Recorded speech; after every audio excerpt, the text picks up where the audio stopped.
Štai ir dar vienas darbingas pirmadienis aplankė kibernetiškės. Duomenų analitikas Donatas, kiek apsimegojęs, braižo modelis iš darbinės duomenų bazės. Užmiršęs, kaip veikia viena programos funkcija, jis suranda pamoką internete. Tačiau ji gali brangiai kainuoti. Išpirka ransomware. Šiuo metu ypač išpopuliarėjo kriptovirusai.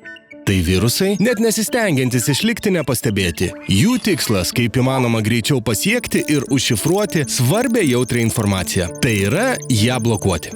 O norint ją atgauti, teks sumokėti išpirką. Ransomware galima sutikti praktiškai bet kur. Paspaudus užkrėstą nuorodą elektroninėme pašte, parsisiuntus virusinį failą ar prisijungus prie nesaugaus tinklo. Piktadariai yra stipriai motyvuoti ieškoti spragų ir būdų, kaip pasipelnyti iš neatsargių vartotojų. Donatas atidaręs pamoką pamato, kaip akimirksniu kompiuteris užsirakina. Donatas nieko negali paspausti, tik atidaryti vieną, ką tik atsiradusi, failą.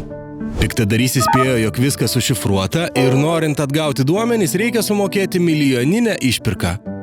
Donatas greitai informuoja IT saugumo vadovą.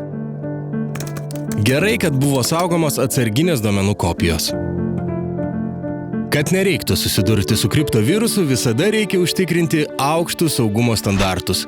Vengti phishingo, neaiškių USB laikmenų ar įtartinų failų, o taip pat ir viešojo interneto. Turėti duomenų atsarginės kopijas. Svarbu kaip įmanoma greičiau atjungti įrenginį nuo interneto, taip stengiantis neleisti virusui išplisti ir pranešti IT saugumo vadovui ir savo tiesioginiam vadovui. Saugaus darbo!